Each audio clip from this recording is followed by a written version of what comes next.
Kematian tahanan di markas kepolisian kembali terulang.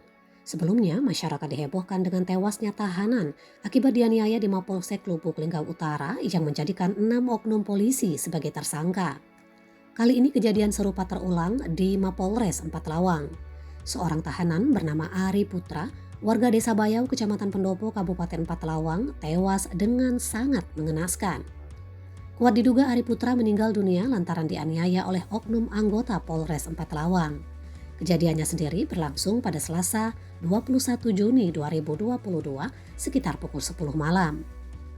Bayu Anggara, teman almarhum yang mengaku melihat langsung penyiksaan tersebut, mengatakan Ari disiksa oleh belasan oknum polisi menggunakan senjata laras panjang dan kaki korban di-staples atau dinecis.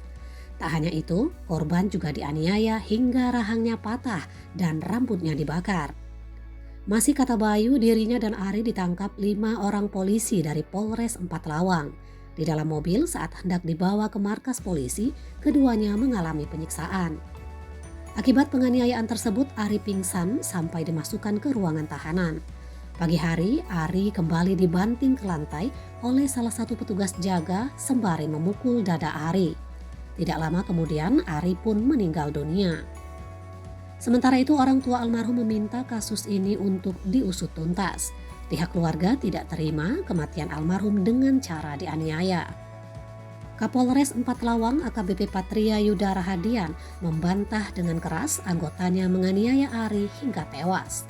Menurut Patria, Ari dianiaya oleh tahanan lain. Pihaknya sudah menetapkan 3 tahanan sebagai tersangka kematian Ari. Masih menurut Kapolres, Ari merupakan tersangka dugaan pemerkosaan di daerah Pendopo Empat Lawang. Pada malam penangkapan itu, Ari dan Bayu dimasukkan ke dalam sel yang berisi 3 tahanan. Keesokan paginya Ari dilaporkan tewas di dalam tahanan.